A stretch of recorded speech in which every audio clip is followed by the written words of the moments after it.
This month marks the 7th anniversary of the bursting of the housing bubble and the subsequent economic meltdown. The mood in Congress following the meltdown resembled the panicked atmosphere that followed the September 11th attacks. As was the case after September 11th, Congress rushed to pass hastily written legislation that, instead of dealing with the real causes of the crisis, simply gave the government more power. Just as few understood the role our interventionist foreign policy played in the September 11th attacks, few in Congress understood that the 2008 meltdown was caused by the Federal Reserve and Congress, not by unregulated capitalism. Not surprising to anyone familiar with economic history, the story of the 2008 meltdown starts with the bursting of the Fed-created tech bubble. Following the collapse of the tech bubble, the Fed began aggressively pumping money into the economy. This money flooded into the housing market, creating the housing bubble. The Bush administration and the Republican Congress also added fuel to the housing bubble.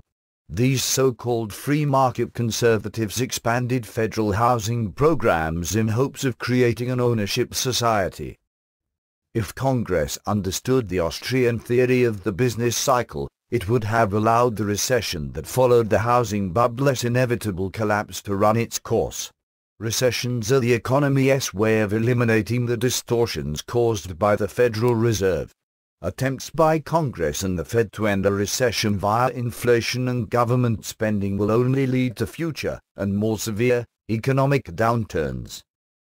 The corporate bailouts, government spending, and money creation via quantitative easing that Congress and the Fed have engaged in since the fall of 2008 have failed to produce even the illusion of prosperity. The daily experience of most Americans shows that the government's doctored statistics drastically understate both unemployment and inflation.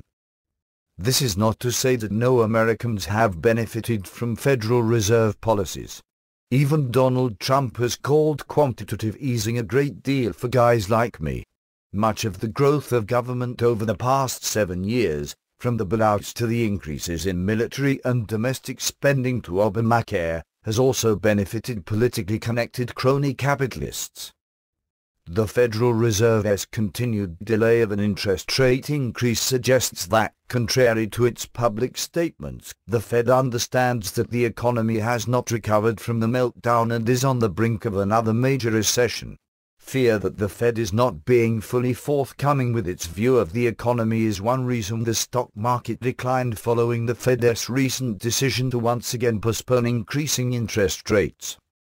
Learning the full truth about how the Fed evaluates the economy and its plans to respond to another downturn are 2 reasons why it is important to pass the Audit the Fed bill.